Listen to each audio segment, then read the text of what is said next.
यहाँ पर यह लाइव चर्चा का कार्यक्रम शुरू कर रहे हैं और आज जो लाइव चर्चा का विषय है कि योग साधना सूक्ष्म शरीर से होती है या स्थूल शरीर से। जो साधना होती है योग की वो कैसे होती है, सूक्ष्म शरीर से होती है या स्थूल शरीर से होती है।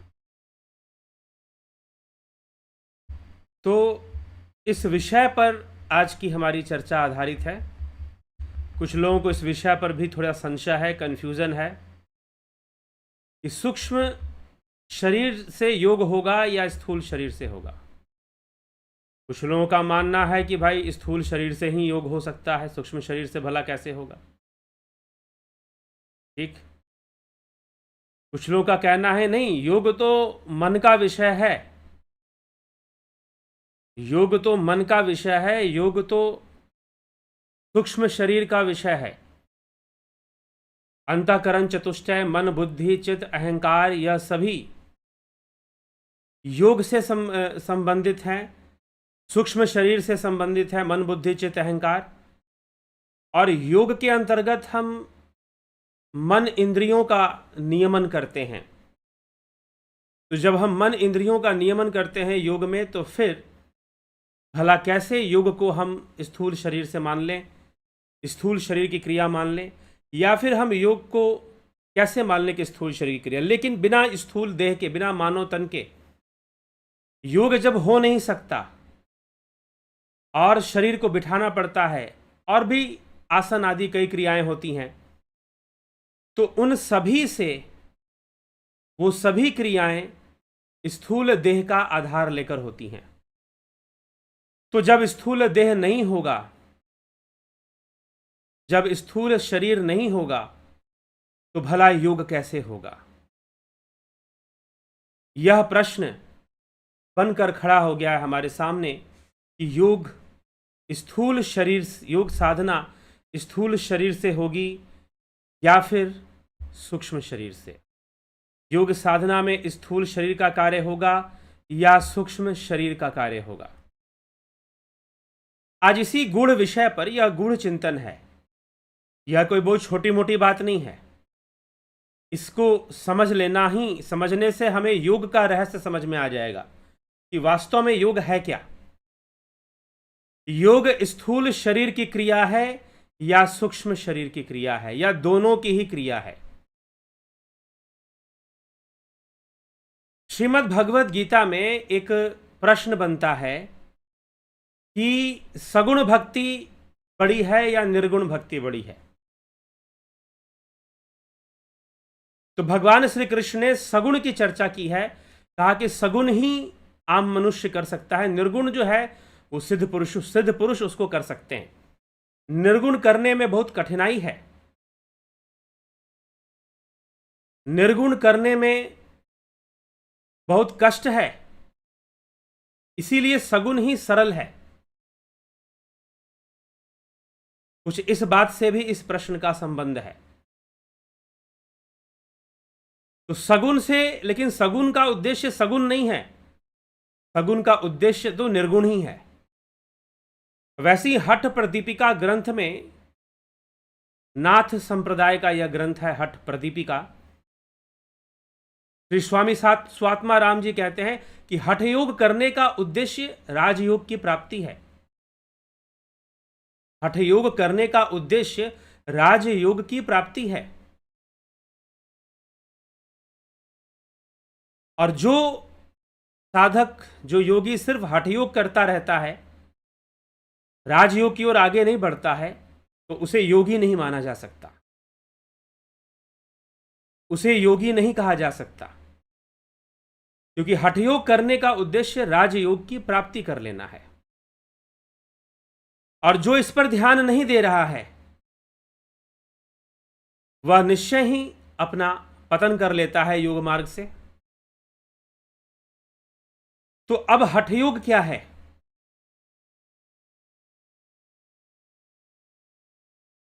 हठ योग, वैसे तो हठ योग की आध्यात्मिक परिभाषा भी है,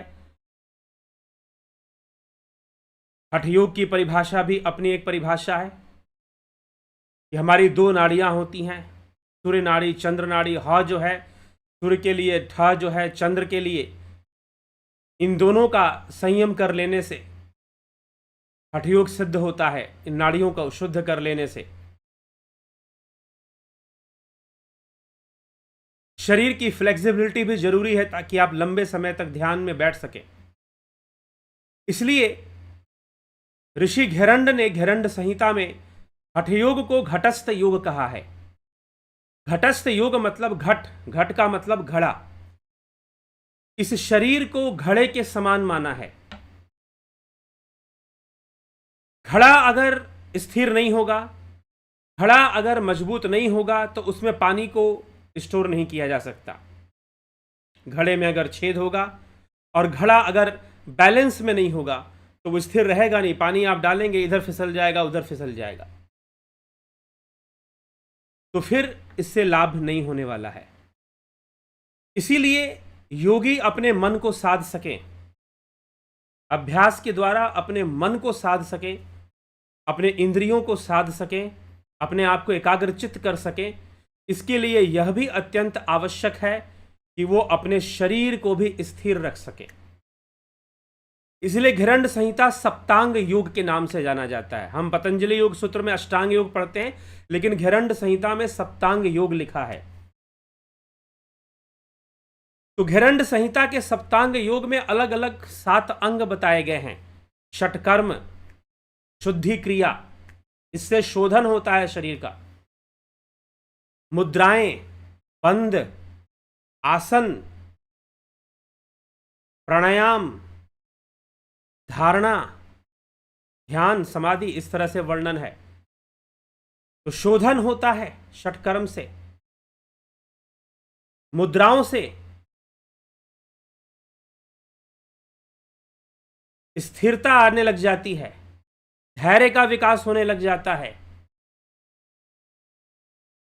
प्राणायाम से हल्कापन, लाघवम की उपलब्धि होती है, हल्कापन आ जाता है। लेकिन ये जितने भी विकास हठयोग से हो रहे हैं, ये मनुष्य के व्यक्तित्व में विकास हो रहे हैं। उसके अंदर धैर्य का विकास होना, शुद्धिकरण होना, फिर स्थिरता का विकास होगा, लाघवम का विकास होगा, दृढ़ता का विकास होगा। मुद्राएं करने से उसके अंदर, आसन करने से उसके अंदर दृढ़ता, मुद्राओं से स्थिरता, ये सारी चीजें उसके अंदर विकसित होनी शुरू हो जाएंगी। तो योग में आसन, मुद्राएं, बंद, षटकर्म, ये सारी क्रियाएं हठ योग की क्रियाएं हैं। इनका उद्देश्य होता है अपनी नाड़ियों को शुद्ध करना। और ये सारी क्रियाएं तभी संभव है जब स्थूल शरीर है। यह स्थूल शरीर के माध्यम से ही संभव है। स्थूल शरीर के माध्यम से ही यह पॉसिबल है कि आप ये सब क्रियाएं कर सके। लेकिन इन सब क्रियाओं का उद्देश्य क्या है?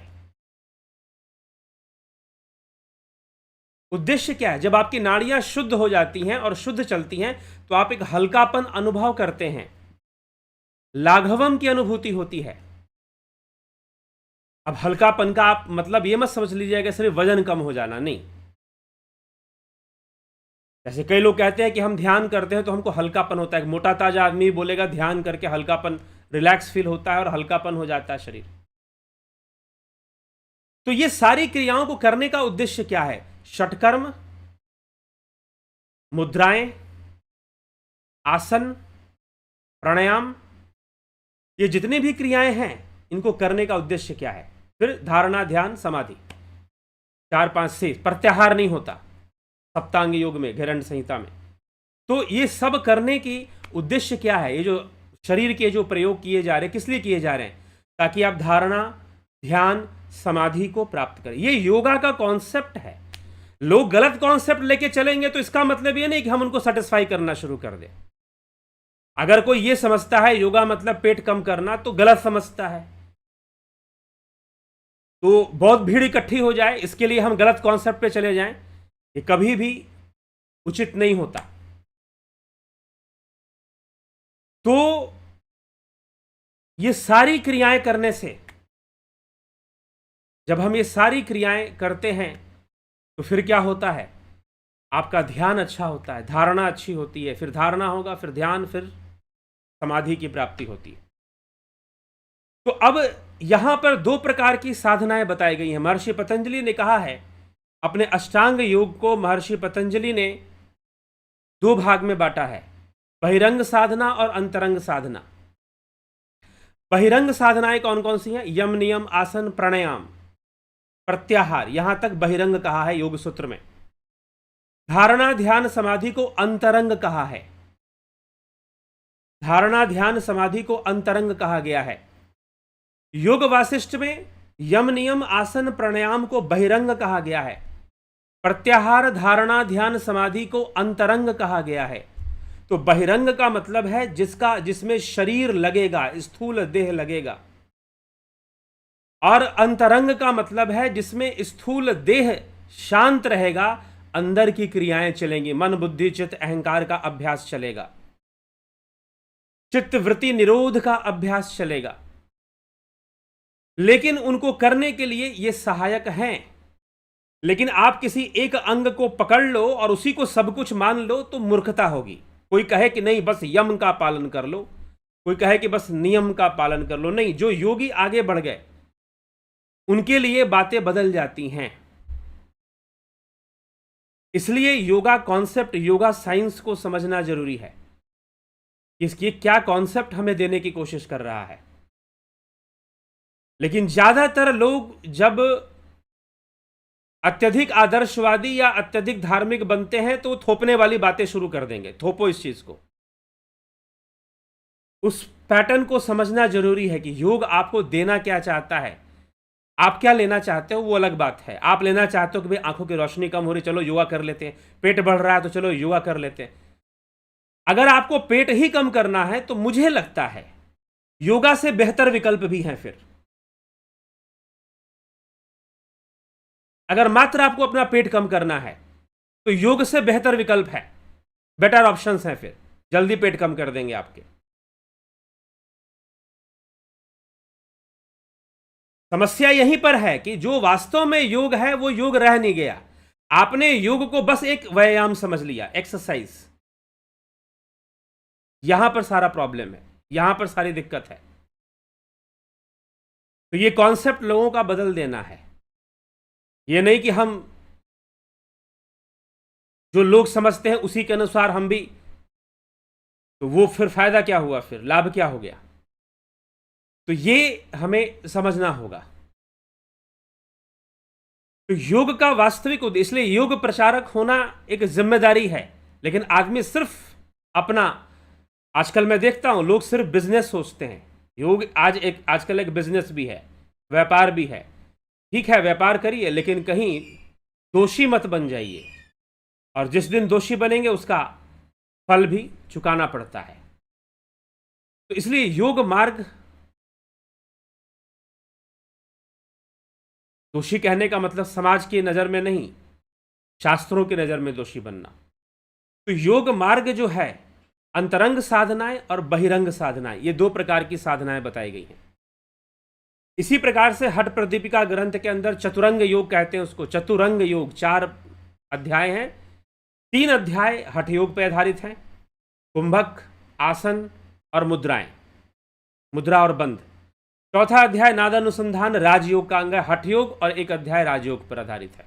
नादानुसंधान, नाद का अनुसंधान, कब कब कौन कौन से नाद प्रकट होते हैं उसका वर्णन वहां मिलता है नादानुसंधान में। तो अब यहां पर चर्चा आती है कि योग स्थूल शरीर की क्रिया है या सूक्ष्म शरीर की क्रिया है। तो अब योग का लक्ष्य क्या है? योग का लक्ष्य है कैवल्य की प्राप्ति, निर्वाण की प्राप्ति या कैवल्य की प्राप्ति, चित्त वृत्ति निरोध, स्वरूप को प्राप्त कर लेना। तदद्रष्टु स्वरूपे अवस्थानाम, स्वरूप में स्थित हो जाना। तदद्रष्टु स्वरूपे अवस्थानाम, स्वरूप में स्थित हो जाना, स्वरूप में हमारी स्थिति बन जाना। हम अपने वास्तविक स्वरूप को जान लें, शुद्ध चेतना से जुड़ जाएं। ये वास्तव में योग का उद्देश्य। हां, अब योग करने से बहुत सारे लाभ दूसरे भी मिल जाते हैं आपको, शारीरिक लाभ, मानसिक लाभ, मनोरोग से छुटकारा, शारीरिक रोगों से भी छुटकारा, ये सारे लाभ भी मिलने लग जाते हैं। जैसे कि आदमी साइकिल चलाए, अब एक गरीब, देखिए साइकिल अमीर लोग भी चलाते हैं, गरीब लोग भी चलाते हैं। गरीब आदमी बेचारा मजबूरी में साइकिल चलाता है, अमीर आदमी बेचारा खा खा के मोटा हुए जा रहा है, इसलिए साइकिल चलाना पड़ता है उसको कि भाई साइकिलिंग करो, थोड़ा सा वजन कम हो, शरीर ठीक रहे, संतुलित अवस्था में रहे। ठीक है, गरीब लोग जो है बेचारे वैसे ही वो शरीर से मेहनत करते रहते हैं, और जो अमीर हो जाते हैं वो जिम में जाकर पैसा देकर पर मंथ, बड़े बड़े जिमों में जाओ तो 10-10 हज़ार, 6-6 हज़ार, 5-5 हज़ार तक की फीस होती है एक महीने की। ठीक है, तो वो जिम में जाकर मेहनत करते हैं, लेकिन करना तो पड़ता है। तो जो योग का प्रारंभ है, योग का जो लक्ष्य है वो स्वरूप की उपलब्धि है। योग का जो लक्ष्य है कैवल्य की प्राप्ति है, ये योग का लक्ष्य है। और जो लक्ष्य को छोड़कर योग कर रहा है, अब एक बात बताइए, एक गरीब आदमी अपने, वो बेचारा मजदूरी करता है या फिर अपनी ड्यूटी पर जाता है, तो साइकिल चलाकर वो अपनी ड्यूटी पे जाता है। अब एक अमीर आदमी वो जिम में जाता है या साइकिलिंग वाली मशीन खरीद लेता है और वो साइकिलिंग कर रहा है। तो एक बात बताइए, वास्तव में साइकिलिंग कौन कर रहा है? वास्तव में साइकिल चला कौन रहा है? आप कहेंगे कि वो अमीर आदमी साइकिल चला रहा है, नहीं, वो तो अपनी फिटनेस के लिए साइकिलिंग करना पड़ रहा है, मजबूरी है बेचारे की। साइकिल चलाना उसका उद्देश्य नहीं है, या साइकिल चलाकर कहीं पहुंचना उसका उद्देश्य नहीं है। लेकिन जो गरीब आदमी है, उसका साइकिल चलाना उसका जीवन का लक्ष्य नहीं है। साइकिल के माध्यम से अपने लक्ष्य तक उसको पहुंचना है, जहां पर उसकी ड्यूटी है, जहां पर उसको काम करना है, वो साइकिल चलाकर वहां पहुंचना चाहता है। साइकिलिंग कर कर फिटनेस बनाना उसका लक्ष्य नहीं है। लेकिन फिटनेस तो उसको मिल रही है, साइकिलिंग करेगा तो फिट भी रहेगा। लेकिन जो वो अमीर है, उसको साइकिल चलाकर कहीं पहुंचना नहीं है। साइकिल उसके लिए कन्वेंस नहीं है, साधन नहीं है। वो तो साइकिलिंग कर रहा है कि उसका ब्लड शुगर ना बढ़े, उसका जो है चर्बी ना बढ़े, कोलेस्ट्रॉल ना बढ़े, इसलिए वो साइकिलिंग कर रहा है, ना कि साइकिल चलाना उसका कोई लक्ष्य है या साइकिल से कहीं पहुंचना उसका लक्ष्य है। अब साइकिल चलाओगे तो शारीरिक लाभ भी मिल जा रहा है, वो एक अलग बात है, वो एक अलग विषय है। वैसे ही योग का लक्ष्य तो कुछ और है, लेकिन जब आप योग करते हैं तो आपको शारीरिक लाभ भी प्राप्त हो जाता है, आपको शारीरिक लाभ भी साथ में प्राप्त हो जाता है, आपको मानसिक लाभ भी प्राप्त हो जाता है, और ये दोनों संतुलित होते हैं तब आपकी योग साधना। इसलिए घटस्थ योग का कॉन्सेप्ट रखा गया। घटस्थ योग, ये शरीर उस घड़े के समान है, इस घड़े का स्थिर होना जरूरी है, इसका बैलेंस में होना जरूरी है। बस बहुत कोई एकदम पेट जाकर सटा हुआ रहे एकदम, फिर तो सबसे बड़े योगी, जितने फिल्म स्टार हैं वो सबसे बड़े योगी कहलाएंगे फिर, क्योंकि वो लोग सबसे ज्यादा फिट दिखाई देते हैं। जितने भी फिल्म के एक्टर एक्ट्रेस हैं वो सबसे बड़े योगी कहे जाने चाहिए, क्योंकि वो फिट दिखाई देते हैं। अगर आप इसी से योगा को डिटेक्ट करते हो या समझते हो तो योग करना जो है उसका लक्ष्य कुछ और है, लेकिन उसके फायदे अनेकों हैं। सांसारिक लाभ भी है योग करने का, मानसिक लाभ भी है, साइकोलॉजिकल बेनिफिट्स भी हैं, आध्यात्मिक लाभ भी है। एक तीर से अनेकों निशाने होते हैं योग में। योग करने का यही फायदा है, यही लाभ है। तो योग मात्र कोई फिजिकल एक्टिविटी नहीं है, योग एक जीवन शैली है। उस जीवन शैली में अपने आप को ढालना, योगी जो है एक अंडरस्टैंडिंग, एक समझ है, उस समझ के साथ जीवन जीना, कि हमें संतुलित अवस्था में बने रहना है, मन से शरीर से हमें एक संतुलित अवस्था में बने रहना है। यह योग करने का उद्देश्य है।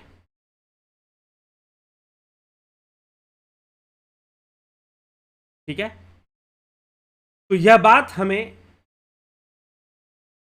समझनी है, इस बात को हमें समझकर योग का लाभ उठाना है, नहीं तो हम जो है योग के लक्ष्य से इधर उधर जा सकते हैं।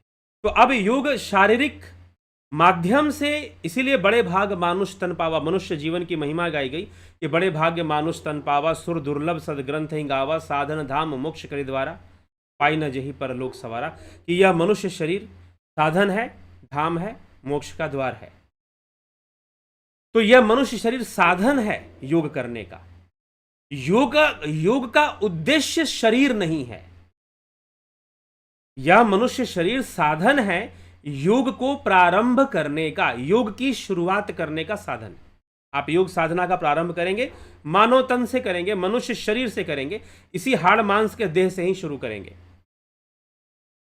लेकिन यह शरीर योग का लक्ष्य नहीं है। योग का लक्ष्य है स्वरूप, आत्मा। योग का लक्ष्य है स्वरूप, तद द्रष्टु स्वरूपे अवस्थानाम। स्वरूप में जाकर स्थित हो जाओ, यह योग का लक्ष्य है। अपने स्वरूप को उपलब्ध हो जाओ, आत्मा को उपलब्ध हो जाओ, उसमें लीन हो जाओ, एकाग्र हो जाओ, एकाग्र चित्त हो जाओ उसमें जाकर। और इससे ऊपर कुछ योग में माना नहीं गया, इससे ऊपर कुछ होता नहीं है। क्यों? क्योंकि योग सिद्धांत जो है सांख्य सिद्धांत से विकसित होने के कारण विकासवाद के सिद्धांत को मान लेता है, इवोल्यूशन को स्वीकार कर लेता है कि हां भाई चीजें इवॉल्व होकर आ रही हैं प्रकृति से, और जब इवॉल्व होकर आ रही हैं तो किसी ने बनाया नहीं फिर। तो योग सिद्धांत जो है शरीर के माध्यम से ये शुरू जरूर हो रहा है, लेकिन इसका लक्ष्य शरीर नहीं है। शरीर के माध्यम से इसकी शुरुआत हो रही है, लेकिन इसका लक्ष्य शरीर नहीं है। नादानुसंधान, नाद ध्यान करते हुए शून्य की प्राप्ति कर लेना, ब्रह्म की प्राप्ति कर लेना, ये योग ब्रह्म ही स्वरूप है।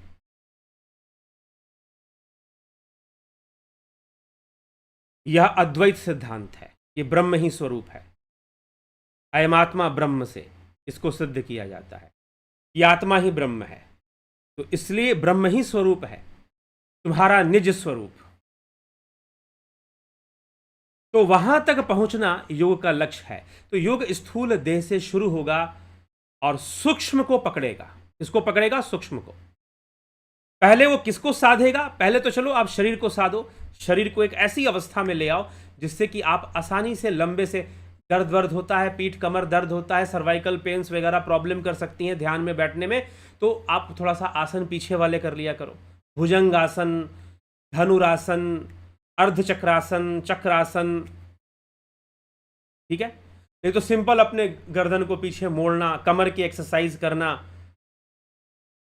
थोड़ा सा योग आसन वगैरह कर लेना, सूर्य नमस्कार वगैरह कर लेना, ये आपको ध्यान में सहायता प्रदान करेगा। पथ्य अपथ्य का ध्यान रखें, आहार का थोड़ा ध्यान रखें, प्राणायाम की क्रिया अच्छे से करें, कुंभक की क्रिया अच्छे से करें, लाघवम मिलेगा, हल्कापन आएगा आपके भीतर, ठीक है। सुषुम्ना का प्रवेश, कई ऐसी टेक्निक्स होती हैं जिससे अति शीघ्रता से सुषुम्ना का में प्रवेश, प्राणों का प्रवेश सुषुम्ना में होता है, तभी ध्यान स्थिर होगा। ऐसी टेक्निक्स ध्यान योग के कोर्स में हम लोग बताते हैं जिससे कि शीघ्रता से ही सुषुम्ना में प्राणों का प्रवेश हो जाए और आपका ध्यान लगना, अपने आप स्थिर होने लगेंगे, शांत होने लगेंगे,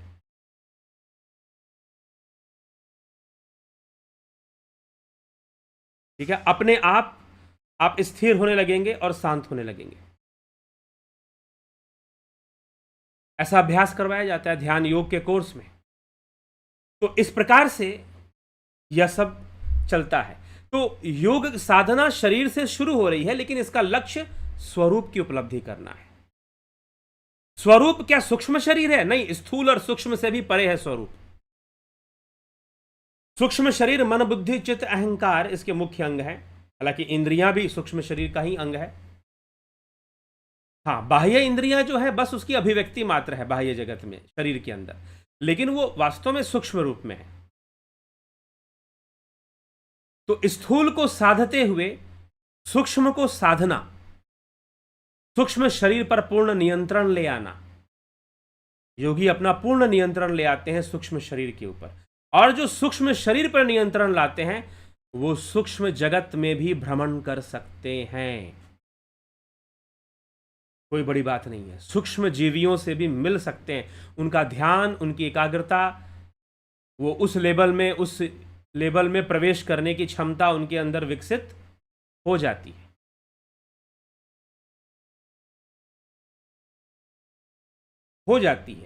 तो जिन्होंने स्थूल को साधते हुए सूक्ष्म को पूर्णता साध लिया है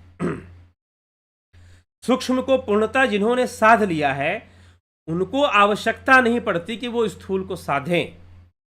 अब उनकी जरूरत नहीं है स्थूल साधना। इसलिए कई योगी हुए, कई सिद्ध पुरुष हुए, आप देखोगे उनका शरीर बहुत बहुत हृष्ट पुष्ट होता था। तैलंग स्वामी, काशी के अंदर एक बहुत बड़े संत हुए तैलंग स्वामी, उनका जो शरीर था बहुत ही हृष्ट पुष्ट, अच्छी खासी निकली हुई तोंद, और जो है ऐसे था। योगानंद परमहंस, उनका भी शरीर हम देखते हैं हृष्ट पुष्ट काफी। तो क्यों? वो सूक्ष्म को साध चुके थे, उनको कोई आवश्यकता नहीं थी कि वो स्थूल के चक्कर में ज्यादा पड़े। फिर भी उन्होंने स्थूल के लिए लोगों को जब वो सिखाते थे, कहते योगदा जब योगा सिखाते थे या ध्यान सिखाते थे तो लोगों को पहले एनर्जाइजिंग एक्सरसाइज करवाया करते थे, ताकि एनर्जी का जो फ्लो है पूरे बॉडी में, ज्वाइंट्स में, हर जगह इक्वल हो जाए एनर्जी का फ्लो। आपके ब्रेन में ज़्यादा स्ट्रेस ना रहे, हाइपरटेंशन ना रहे। तो कई ऐसे एक्सरसाइज करवा दिया करते थे जिससे कि जो टेंशन है वो डिवाइड हो जाए बॉडी के अंदर। तो उसको एनर्जाइजिंग एक्सरसाइज के रूप में लोग जानते हैं। बाद में एक योगाचार्य हुए धीरेन्द्र ब्रह्मचारी, उन्होंने सूक्ष्म व्यायाम के कुछ नियम बताए। इंदिरा गांधी के गुरु बताए जाते थे वो। सूक्ष्म व्यायाम, यौगिक सूक्ष्म व्यायाम के कुछ नियम बताए, जो कि एनर्जाइजिंग एक्सरसाइज पर ही बेस्ड था, कि आप अपने ज्वाइंट्स और एनर्जी के फ्लो को पूरे बॉडी के अंदर बराबर रखें। इसको करने के बाद आप ध्यान के लिए बैठें। ठीक है, तो ऐसा अभ्यास कराया जाता है। तो जिसने सूक्ष्म साध लिया, जिसने सूक्ष्म को साध लिया, उसके लिए आवश्यक नहीं कि वो स्थूल को साधे। तो वो सिद्ध पुरुष जिन्होंने अपने सूक्ष्म शरीर पर पूरा नियंत्रण ले आए हैं, सूक्ष्म शरीर पर पूरा कंट्रोल ला चुके हैं, और सूक्ष्म जगत पे उनका नियंत्रण चलता है। ऐसे योगियों की महिमा राजयोग में स्वामी विवेकानंद ने गाई है कि देवता भी उनका वंदन करते हैं जो ऐसा कर लेते हैं। वो सूक्ष्म शरीर पर, सूक्ष्म लोक में राज करते हैं एक तरह से। तो वैसे जो योगी बन चुके हैं, उनकी साधना सूक्ष्म शरीर से आगे बढ़ती है। उनको स्थूल शरीर की आवश्यकता नहीं पड़ती, उनको स्थूल शरीर की आवश्यकता फिर नहीं पड़ती है। वो सूक्ष्म शरीर से अपनी साधना को आगे बढ़ा सकते हैं। ऐसे कई योगी हुए। कहते हैं कि भगवान बुद्ध के गुरुओं में एक गुरु थे, उनका नाम था रामापुत्र। रामपुत्र नाम होगा, रामापुत्र ऐसे किताबों में लिखा हुआ मिल जाता है। रामापुत्र करके उनका नाम था। और जब वो उनसे ज्ञान लेने के लिए गए तो उनकी शर्त थी कि वो उन्हीं को शिक्षित करते थे, उन्हीं को कुछ बातें बताते थे, ध्यान के आगे का मार्ग बताते थे, जो सूक्ष्म शरीर में उनसे संपर्क बना सकते थे। तो उनसे कुछ प्राप्त करने के लिए कहते हैं तथागत बुद्ध को और साधना कर कर अपने सूक्ष्म शरीर को और मजबूत करना पड़ा, और सूक्ष्म लोक में गमन करने की शक्ति प्राप्त करनी पड़ी। और जब उनके अंदर ये शक्ति आ गई कि सूक्ष्म लोक में वो गमन कर सकते हैं, तो फिर उन्होंने ज्ञान दिया या दीक्षित किया या योग रहस्य को समझाया। तो इस तरह से महाअवतारी बाबा एक संत हुए जिनके बारे में कहते हैं कि वो सूक्ष्म लोक में ही गमन करते रहते हैं। जो योग के तीव्र जिज्ञासु होते हैं, तीव्र जिज्ञासु योग के, उनके पास तो वो कई बार बिना बुलाए भी पहुंच जाते हैं महाअवतारी बाबा। इसीलिए योग करना किस शरीर से हो रहा है? स्थूल बस एक प्रारंभ करने के लिए है, नहीं तो सूक्ष्म को साधना, सूक्ष्म से सब कुछ होना शुरू हो जाता है। तो शुरुआत में अगर हम कहें कि योग स्थूल शरीर से होता है, ये बात भी एक लेवल पर सही है, क्योंकि प्रारंभ तो स्थूल शरीर से ही होगा किसी भी स्थिति में, और फिर योग जो है सूक्ष्म शरीर से होगा, क्योंकि यह तो योग तो वास्तव में मन ही इसका लक्ष्य है। भगवान कृष्ण अर्जुन से कह रहे हैं, अर्जुन कह रहा है चंचलम ही मनः कृष्ण प्रमाथि बलवत् दृढ़ं तस्याहम निग्रह मन्ये वायुरेव सुदुष्करम्। चंचलम ही मनः, चंचल है मन, वायु के समान है, इसका निग्रह वायु के समान है, बड़ा दुष्कर है। कृष्ण कहते हैं इसमें कोई संशय नहीं है, असंशयम महाबाहो मनो दुर्निग्रहम चलम। इसमें कोई संशय नहीं अर्जुन की मन का निग्रह बहुत ही दुष्कर है। असंशयम महाबाहो मनो दुर्निग्रहम चलम। लेकिन अभ्यासे न तू कौन्ते वैराग्य न च गृह्यते, अभ्यास के द्वारा तू साधेगा, अभ्यास वैराग्य के द्वारा तू इसे साधेगा।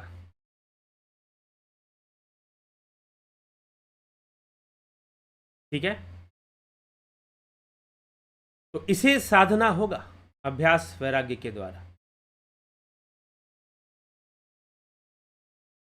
तो ये हमें समझना है, इस रहस्य को हमें समझना है। तो यहां पर भगवान मानसिक क्रिया बता रहे हैं, मन का अभ्यास होगा, चित्तवृत्ति निरोध का अभ्यास करना पड़ेगा, मन को बांधने का अभ्यास करना पड़ेगा, बिल्कुल। लेकिन शरीर से करते हुए हम आसानी से कर पाते हैं, क्योंकि अभी मन इंद्रियां आपस में जुड़ी हुई हैं, शरीर के साथ मन फंसा हुआ है, तो अभी वो शरीर के माध्यम से ही हिलता डुलता है। बाद में जब साधना विकसित हो जाएगी, योगी अपने आप को विकसित कर लेगा और सूक्ष्म लोक के रहस्यों को जानने लगेगा, सूक्ष्म लोक में विचरण कर सकता है, तो फिर अपने आप निश्चय ही वो कर पाएगा, निश्चय ही वो अभ्यास कर पाएगा, साधना कर पाएगा और सूक्ष्म शरीर से योगी बन पाएगा। तो योग जो है, ये कहना कि सूक्ष्म शरीर का विषय है, योग साधना सूक्ष्म शरीर से होता है, बिना सूक्ष्म शरीर के नहीं हो सकता, क्योंकि सूक्ष्म शरीर के अंग क्या है? मन बुद्धि चित्त अहंकार, साथ में पंच ज्ञानेन्द्रियां, पंच कर्मेंद्रियां, पंच प्राण, ये भी सूक्ष्म शरीर का अंग है, और मन बुद्धि चित्त अहंकार, ये सूक्ष्म शरीर का अंग है। स्थूल शरीर का अंग क्या है? हड्डी, मांस, मज्जा, रक्त, ठीक है, धातु, ये सब स्थूल शरीर के अंग हैं। ये स्थूल शरीर इनसे बना है, और सूक्ष्म शरीर मन बुद्धि चित्त अहंकार, पंच प्राण, पंच ज्ञानेन्द्रिया, पंच कर्मेंद्रिया, काम कर्म, पुर्यष्टक कहते हैं, 8 तत्व होते हैं, तो पुर्यष्टक कहा जाता है सूक्ष्म शरीर को। तो इसलिए सूक्ष्म शरीर इन सब तत्वों से बना है, और जो हम शरीर है ये हाड़, हड्डी, मांस, मज्जा, रक्त, धातु, ये सब जो है, इन सब चीज़ों से स्थूल देह का निर्माण होता है। तो स्थूल देह इनसे, इन सब चीज़ों से बना है, सूक्ष्म शरीर उन सब चीज़ों से बना है। तो बिना सूक्ष्म शरीर के योग कोई भी कार्य नहीं हो सकता ना। अभी मैं बोल रहा हूं, तो क्या सूक्ष्म शरीर यहां पे काम नहीं कर रहा? बात बताइए। हाँ, यह है कि सूक्ष्म शरीर सीमित होता है, एक बंधन में होता है स्थूल के। यही तो कैद खाना है, यही तो जेल है। जीवन मुक्त इसी को कहते हैं कि ये इसके बंधन को तोड़ देगा, जब योगी इस बंधन को तोड़ सकते हैं। ठीक है, तो प्रारंभ में स्थूल को टारगेट करके चलना पड़ता है, प्रारंभ में स्थूल के माध्यम से हमें आगे बढ़ना पड़ता है, लेकिन लक्ष्य स्थूल नहीं है, लक्ष्य हमारा स्थूल नहीं है। फिर जब आप आगे बढ़ जाएंगे तो स्थूल कैसा भी रहे ज्यादा फर्क नहीं पड़ेगा, सूक्ष्म जगत पे आपका काम चलता रहेगा। कहते ना, हम वासी उस देश के जहां पार ब्रह्म का खेल, दीपक जले अगम का बिन बाती बिन तेल। स्थूल का कोई काम नहीं रह जाता योग में फिर, लेकिन किसके लिए? जो एक सिद्ध योगी हैं, जो एक विकसित योगी हैं, जो विकसित हो चुके हैं, डेवलप्ड हो चुके हैं। उनके लिए स्थूल देह का कोई काम नहीं रहता। ठीक है, कि वो स्थूल को साधेंगे, वो साध चुके हैं, स्थूल सूक्ष्म उनका सब सध चुका है। ठीक है, तो योग का क्या उद्देश्य है, शास्त्र सम्मत उद्देश्य योग का क्या है? क्योंकि जब हम योग शब्द का प्रयोग करते हैं तो हमें यह देखना पड़ेगा उसकी टाइमोलॉजी क्या है, रियल मीनिंग क्या है। ये तो योग शब्द का हम प्रयोग ही ना करें। अगर हमें रियल मीनिंग पे जाना ही नहीं है, वास्तविक अर्थ को समझना ही नहीं है, तो उस शब्द का भी हम क्यों प्रयोग करें? हम शब्द का प्रयोग करेंगे, अर्थ अपना निकालेंगे तो गलत है। ठीक है, अर्थ अपना निकालेंगे तो फिर गलत हो जाएगा। तो हमें अपना अर्थ हम क्यों निकालें जब योग सूत्र अर्थ दे रहा है कि योग क्या है? तो यह विषय हमें भली भांति समझ लेना चाहिए। तो ये कहना कि सूक्ष्म शरीर, बिना सूक्ष्म शरीर के भी योग नहीं है, बिना स्थूल के भी योग का प्रारंभ नहीं है। तो प्रारंभिक योग में, हठ योग में स्थूल जरूरी है, सूक्ष्म भी जरूरी है। स्थूल की अपना कोई अस्तित्व नहीं होता। स्थूल निर्भर करता है, जैसे कि आपका कंप्यूटर है ना, बिना सॉफ्टवेयर के कंप्यूटर का हार्डवेयर किस काम का? बिना सॉफ्टवेयर के कंप्यूटर का, आप फोन लेते हो महंगे महंगे, एप्पल आईफोन लेते हो आप, तो फिर अगर उसमें सॉफ्टवेयर ही इंस्टॉल नहीं होगा तो हार्डवेयर का क्या करोगे? कचरा है वो। अगर उसकी वैल्यू को कोई बढ़ा रहा है तो सॉफ्टवेयर बढ़ा रहा है। तो मान लीजिए कि सूक्ष्म शरीर सॉफ्टवेयर है, स्थूल शरीर हार्डवेयर है। तो अगर सूक्ष्म काम नहीं करेगा, मन काम नहीं करेगा, बुद्धि काम नहीं करेगी, तो ये स्थूल शरीर भला क्या कर लेगा? ये तो मृत के समान हो गया ना फिर तो। भला ये स्थूल शरीर क्या कर लेगा? कुछ नहीं कर पाएगा। तो बिना सूक्ष्म के तो योग का प्रारंभ भी संभव नहीं है। और उसके बाद में जो विकसित योगी हैं, सिद्ध योगी हैं, उनको स्थूल की आवश्यकता नहीं पड़ती, सूक्ष्म शरीर में ही सब कुछ उनका योग चलता रहता है। ठीक है, चलिए तो अब हम आगे बढ़ेंगे। अब आपको ध्यान योग के रहस्य को समझना है, जीवन में योग को उतारना है। तो यह ध्यान योग का कोर्स हम शुरू कर रहे हैं, प्रत्येक महीने होता है। यह 20 सितंबर से स्टार्ट हो रहा है ध्यान योग का कोर्स। इसका ड्यूरेशन है 1 month. Guided meditation, transcendental meditation, spiritual healing इसमें सिखाया जाता है। 2 मेंबरशिप है, Jupiter and Sun. Jupiter join करेंगे तो तीनों सिखाया जाएगा, guided, transcendental, spiritual healing. Sun join करेंगे तो गाइडेड और ट्रांसेंडेंटल मेडिटेशन, ये 2 ही पार्ट आपको सिखाए जाएंगे। तो ध्यान योग का कोर्स 20 सितंबर से शुरू हो रहा है, आपको ज्वाइन करना है। तो आप इस नंबर पर संपर्क करेंगे, जो कि मैं अभी चैट में दे रहा हूं आपको, इनबॉक्स में व्हाट्सएप नंबर। आप इस पर कांटेक्ट करेंगे, डिटेल्स लेंगे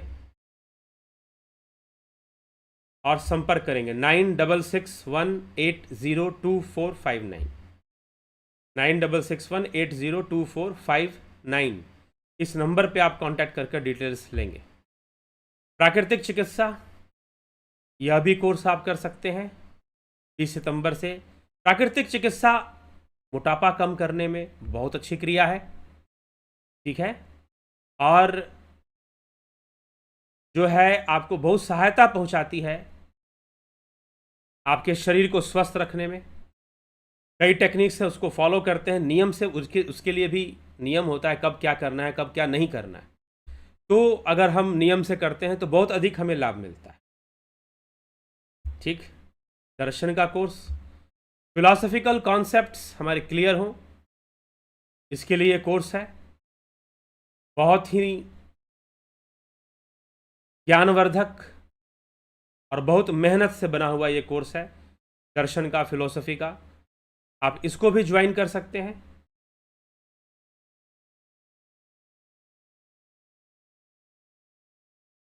तो हमें इस कोर्स के माध्यम से कई कॉन्सेप्ट, वैदिक कॉन्सेप्ट्स हैं, वैदिक दर्शन है। वैदिक दर्शन जो वेदों की भाषा समझाते हैं, वेदों में सृष्टि की रचना के बारे में, वेदों में देवताओं की स्तुति के बारे में, वेदों के अंदर जो है तर्क व्यवस्था के बारे में बहुत सारी चर्चाएं की गई हैं। वेदों में कर्मकांड की चर्चा, जो कि मीमांसा दर्शन जिसकी व्याख्या करता है। वेदों में सृष्टि की चर्चा, सांख्य दर्शन जिसकी व्याख्या करता है। ठीक है। फिर वेदों में ब्रह्म की चर्चा, वेदांत जिसकी व्याख्या करने लग जाता है। फिर वेदों में आपके तत्वों की चर्चा, मीमांसा जिसकी व्याख्या करता है। वेदों में योग की चर्चा, योग दर्शन में उसकी व्याख्या मिल जाती है। तो वैदिक दर्शन को समझाने के लिए षड दर्शन है। षड दर्शन का पूरा कॉन्सेप्ट इस फिलॉसफी कोर्स में दिया जाता है। साथ ही साथ वेस्टर्न फिलॉसफी, पाश्चात्य दर्शन भी इसमें बताया जाता है। पाश्चात्य दर्शन भी इसमें सिखाया जाता है। ठीक है। अगला एक नया कोर्स हम ले आ रहे हैं, योगा टीचर। वास्तव में योगा सर्टिफिकेशन बोर्ड जो एग्ज़ाम लेती है योगा टीचर को सर्टिफाई करने के लिए, भारत सरकार आयुष मंत्रालय के द्वारा यह परीक्षा ली जाती है। इसके सिलेबस की जो पढ़ाई होती है, इसके सिलेबस की जो पढ़ाई होती है, इसका एक सिलेबस होता है, उसकी जो पढ़ाई होती है वो आपको पूरा प्रिपेयर कराया जाता है एग्ज़ाम के लिए, थ्योरी और प्रैक्टिकल। किसी ने मुझसे पूछा कि ये कोर्स हम अगर सिर्फ नॉलेज लेने के लिए करें, हम एग्ज़ाम ना दें, तो ठीक है, आपकी मर्जी, आप नॉलेज के लिए भी कर सकते हैं। लेकिन ये 5 महीने कोर्स ये चलेगा। 11,000 रुपये इसकी फ़ीस रहती है। 5 महीने का ये कोर्स चलेगा, जिसमें थ्योरी और प्रैक्टिकल दोनों के लिए आपको प्रिपेयर किया जाएगा। उसमें कई शास्त्रों का भी अध्ययन होता है, योग ग्रंथों का अध्ययन होता है। तो हठ प्रदीपिका ग्रंथ, घरंड संहिता, हठ रत्नावली, योग वासिष्ठ, श्रीमद् भगवद गीता, पतंजलि योग सूत्र, इन सब के माध्यम से अध्ययन चलता है। योग का इतिहास, और कौन मॉडर्न एज में कौन कौन से बड़े बड़े योगी हुए, स्वामी विवेकानंद, टी कृष्णमाचार्य, अरविंदो, महर्षि दयानंद सरस्वती, ऐसे कई योगियों की ये सिद्धांतों का अध्ययन होता है। और कई चीज़ें, फिर विज्ञान का अध्ययन, बायोलॉजी का अध्ययन भी इसमें होता है। तो इस प्रकार से ये सारी चीज़ें इसमें पढ़नी पड़ती हैं। तो इस एग्ज़ाम के लिए, preparation for वाईसीबी yoga teacher exam, तो उसके लिए ये कोर्स लॉन्च किया गया है। तो आप इसको करना चाहते हैं, एग्ज़ाम देना चाहते हैं, तो एग्ज़ाम तक आपका साथ दिया जाता है और आपको इसमें ट्रेन किया जाता है, प्रैक्टिकल भी ट्रेन किया जाता है, और एजुकेशन पॉइंट ऑफ व्यू से भी ट्रेनिंग दी जाती है। एजुकेशन पॉइंट ऑफ व्यू मतलब योग शिक्षण, अगर आप शिक्षक बनना चाहते हैं तो शिक्षण कैसे करेंगे, पढ़ाएंगे कैसे, सिखाएंगे कैसे, ठीक है, ट्रेन कैसे करेंगे दूसरों को, ट्रेनर कैसे बनेंगे आप, तो ये भी सिखाया जाता है साथ में। तो ये एक कोर्स है। आप अगर योगा प्रोफेशन में जाना चाहते हैं, अगर आप चाहते हैं कि मैं योगा प्रोफेशन में जाऊं, योग शिक्षक बनूं मैं, और योग लोगों को सिखा सकूं, लोगों को ध्यान करा सकूं, लोगों को योगाभ्यास करा सके, तो खुद को भी एक परिपक्व करना पड़ता है। इतना ही कोर्स करने, हाँ, कोर्स से एक आपको मजबूत आधार मिल जाता है, और आप खुद को परिपक्व करेंगे तो निश्चय ही आप इसको कर पाएंगे। तो उनके लिए जो चाहते हैं कि अपना जीवन, इससे बेहतर क्या हो सकता है कि आप अपने जीवन को योग मार्ग पे लगाओ, आप अपने जीवन को योग मार्ग पे लगाओ, योग के प्रचार में लगाओ, सनातन धर्म के प्रचार में लगाओ। इससे बेहतर क्या हो सकता है। तो किसी को अगर ये लगता है कि हम जो है योग मार्ग पर अपने जीवन को लगाएं, और योग से हमें एक ऐसा ज्ञान वर्धन हो, और हमें ऐसी ट्रेनिंग मिले कि हम योग प्रचारक के रूप में या योग शिक्षक के रूप में हम कार्य कर सकें,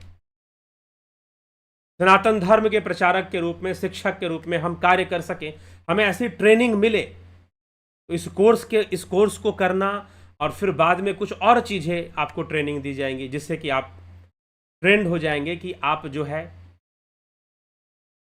योग प्रचारक, योग शिक्षक के रूप में अपने आप को समाज के सामने प्रस्तुत कर पाएं, और सिखा पाएं, अच्छे से करवा पाएं, लोगों को कुछ दे पाएं, लोक कल्याण के लिए, और इस भारत को जगत गुरु बनाने के लिए आप कार्य कर पाएं।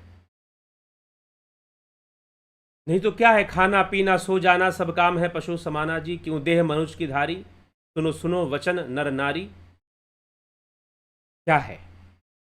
तो युवा इस कार्य की ओर आगे बढ़ें, और योग कॉन्सेप्ट को क्लियर करें, समझें, साथ में योग प्रचारक बने। तो जिनको लगता है कि हमें ऐसा जीवन जीना है, हमें बेहतर जीवन जीना है और हम अपने जीवन को इस अच्छे कार्य में लगाएं, सनातन धर्म के उत्थान में लगाएं, युग के उत्थान में लगाएं, लोगों को शांति देने के उत्थान कार्य में लगाएं, लोगों के कल्याण के, समाज कल्याण, लोक कल्याण में लगाएं, तो जरूर उन्हें ऐसे कोर्स की ओर आगे बढ़ना चाहिए और उन्हें ऐसे कोर्स को प्राप्त कर कर, सीख कर, समझ कर एक मजबूत आधार मिल जाता है कि आप आगे बढ़ सकें। ठीक है, तो आप फिर जरूर इस क्षेत्र में भी कार्यरत हो सकते हैं, जरूर हो सकते हैं और लाभ उठा सकते हैं। हो सकता है कि आपके भीतर कोई महान योगी हो, कोई विवेकानंद बैठा हो आपके भीतर, कोई टी कृष्णमाचार्य बैठा हो, कोई ऐसे हठ योगी बैठे हो, कोई राजयोगी बैठे हो जो कि बहुत कुछ करने का सामर्थ्य रखते हो। तो चलिए, यह भी है, तो आप इस कोर्स को करना चाहते हैं, ठीक है। ये जो है इसमें कोई डिग्री विग्री नहीं है, ये जो कोर्स है ये आपको एक सिस्टमैटिक वे में, एक सिलेबस होता है इसका, उस सिलेबस पर बेस्ड आपको पढ़ाई करवाई जाती है। आपको परीक्षा भी बाद में देनी पड़ती है, एग्ज़ाम देना पड़ता है, प्रैक्टिकल थ्योरी दोनों। ठीक है, चलिए आगे बढ़ते हैं। तो इस प्रकार से आप लाइफ काउंसलिंग चाहते हैं किसी तरह की, तो उसके लिए भी आप संपर्क कर सकते हैं। आपके जीवन में उलझन में हैं आप, कहाँ करूँ, क्या जाऊँ, रिश्तों की समस्याएं, कैरियर की समस्याएं, अनेकों प्रकार के प्रॉब्लम्स, आप अगर किसी प्रकार की काउंसलिंग के लिए संपर्क करना चाहते हैं तो ज़रूर कर सकते हैं। तो चलिए इसी के साथ हम आगे बढ़ेंगे और आपके कमेंट्स भी देखेंगे कौन क्या कहता है। राहुल तिवारी जी, बहुत बहुत स्वागत है। अवधेश कुमार जी, AK त्यागी, हरे कृष्ण। योगेश खैरनर जी, कमलेश खैरनर, संतोष गुप्ता, सोनी पंडित, जगत नारायण, अमन कक्कर जी, राजू पाल, विष्णु चंद्र मौर्य, श्वेता राय सिन्हा, कन्हाई कुमार, विनोद कुमार शर्मा, रामविलास जी, उत्कर्ष तिवारी, दयानंद जी, स्वामी भक्त देव शुभयोगी, विनोद के सूद जी, ईशा जी, रतन सिंह, राम प्रकाश, दीपक शर्मा, सविता नायक, पीकू कुचाड़िया, माधुरी कोल्हे, गुमाना राम चौहान, अमन, शिखर शर्मा, व्यास सिंह, मिथिलेश सिंह, गोविंद प्रसाद नीमा, गंभीर शाह, बिमला शाह, नूतन भट्ट, आशा रानी, शंकर प्रसाद, खेम सुनार, धन्यवाद भारत, मीना मारू, Anil Soni, Kishore Vaidya, Ghanshyam Sarode, Prabhudatt Sharma ji, the real facts, Shivram Krishna ji, Dharmanand Pandit, स्थूल के बिना सूक्ष्म शरीर की यात्रा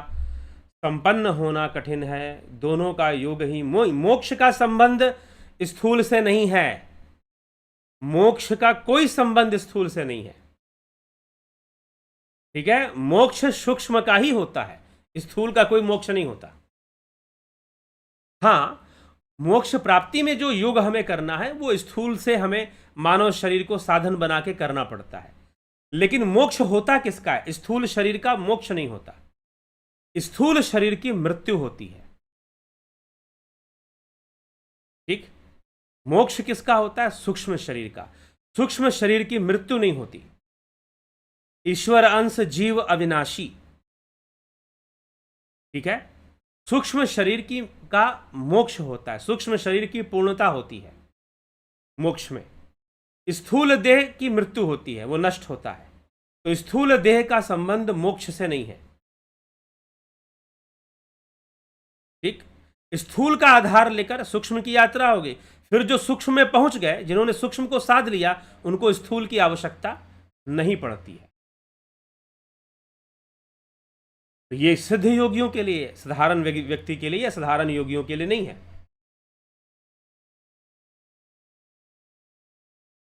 हीरालाल सर, योग की पढ़ाई करने के लिए डिग्री क्या चाहिए? कोई डिग्री इसकी नहीं चाहिए। आप 10वीं पास हो, 12वीं पास हो, चलेगा। हाँ, क्योंकि सिलेबस ऐसा है कि अगर आप थोड़े पढ़े लिखे हैं तभी आप उसको अच्छे से कवर कर पाएंगे। अगर कोई कहे कि मैं अभी प्राइमरी एजुकेशन तक पढ़ा हूँ तो उसे काफ़ी मेहनत करनी पड़ेगी। लेकिन जो कहेगा कि हाँ मैं 12वीं तक पढ़ा हूँ या कुछ पढ़ा हूँ या ग्रेजुएशन मैंने कर रखा है, वो भी साइंस ग्रेजुएट है, अगर साइंस ग्रेजुएट है तो फिर उसे ज़्यादा आसान हो गया। अगर बायोलॉजी वगैरह पढ़ा है तो और आसानी से पढ़ पाता है। तो अगर 10वीं पास भी आप हैं तो आप एलिजिबल हैं, ठीक है, इस पढ़ाई के लिए, इस परीक्षा को देने के लिए आप एलिजिबल हैं, आप कर सकते हैं। हाई स्कूल का मार्कशीट लगेगा? जी नहीं लगेगा, ठीक है, नहीं लगेगा। आप पढ़ाई कर सकते हैं, योग की पढ़ाई आप कर सकते हैं। आपको मेहनत ज़्यादा करनी पड़ेगी। अगर कोई एक नॉर्मल लेवल तक की पढ़ाई उसने अगर नहीं की है, नॉर्मल लेवल तक की पढ़ाई करना मतलब ग्रेजुएट तक कर लेना या 12वीं तक कम से कम कर लेना, तो अगर उतनी नहीं की है, 10वीं भी की है तो ठीक है, या उससे कम है तो उसे मेहनत ज़्यादा कर, एलिजिबल वो भी है।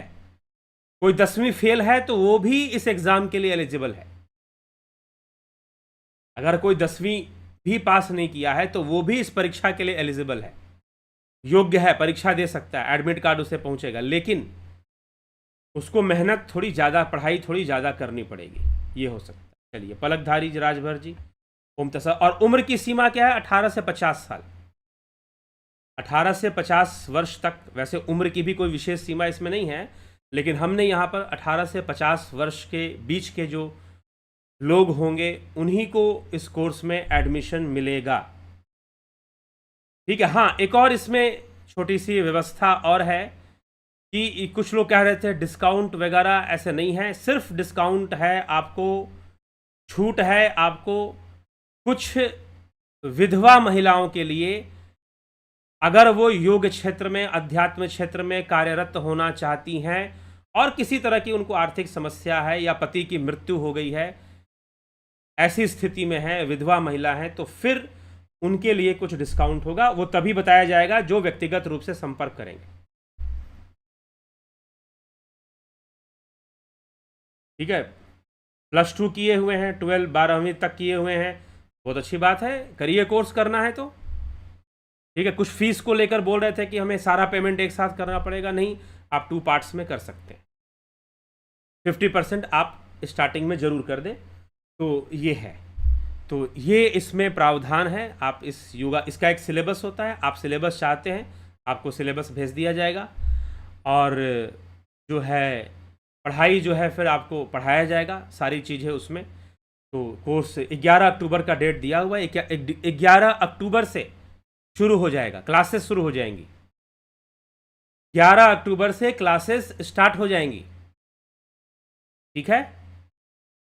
चलिए, तो इतनी सी बात आपको समझकर चलना है और कोर्स करना है।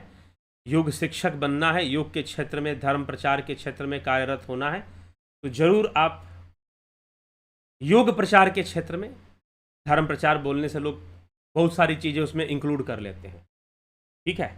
तो विशेष रूप से योग और अध्यात्म हम कह सकते हैं, इस क्षेत्र में अगर हमें कार्य करना है तो निश्चय ही यह हमारे लिए कोर्स एक बहुत बड़ी आधार हमको देता है।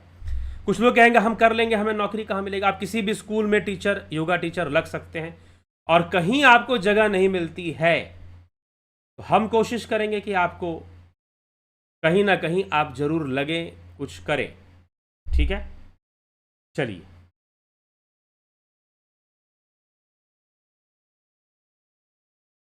ठीक, तो हम इस तथ्य को समझे। राम विलास जी, पलकधारी जी, ठीक, आधार की ही बात है, सूक्ष्म की? जी हाँ, सूक्ष्म की, स्थूल की, हाँ, स्थूल का आधार है। क्या केवल सूक्ष्म कार्य करेगा? जी हाँ, सूक्ष्म ही कार्य करता है। आपकी इच्छा शक्ति कार्य करेगी, आपका डिसीजन में पावर काम करेगा, सब सूक्ष्म शरीर से जुड़े हुए चीज़ें हैं, ठीक है। तो फिर योग आप करेंगे, स्थूल का साधन लेके करेंगे। स्थूल साधन है, इसीलिए इसको साधन धाम मोक्ष करी द्वारा कहा गया है। साधन है, इसको साधन के रूप में आप प्रयोग करते हुए आगे बढ़ेंगे, ठीक है। स्थूल को साधेंगे, स्थूल को साधने के बाद आप सूक्ष्म को भी साधेंगे, फिर साथ साथ सूक्ष्म सधता रहता है। और फिर जब ध्यान हमारा सिद्ध होगा, धारणा और ध्यान परिपक्व होगा, तो फिर सूक्ष्म भी सध जाता है, सूक्ष्म भी सध जाता है। और सूक्ष्म सध गया एक बार तो फिर सूक्ष्म में ही योगी चलता है, सूक्ष्म का ही ध्यान रखता, फिर स्थूल का ध्यान नहीं रखता, उसको आवश्यकता नहीं पड़ती स्थूल का ध्यान रखने की। सीताराम माली जी, बहुत अभिनंदन है, बहुत स्वागत है। चलिए इसी के साथ विराम देंगे, कल फिर मिलेंगे 9 PM लाइव चर्चा में। बहुत बहुत आभार आप सभी का। और ये कोर्सेस आप ज्वाइन करना चाहते हैं तो ज़रूर, ध्यान योग का कोर्स 20 सितंबर से शुरू हो रहा है, आप इसे ज्वाइन कर इसका लाभ उठाएं। साथ में प्राकृतिक चिकित्सा और दर्शन का कोर्स भी शुरू होगा। इसी के साथ विराम देंगे। बहुत बहुत आभार आप सभी का। ओम तत्सत।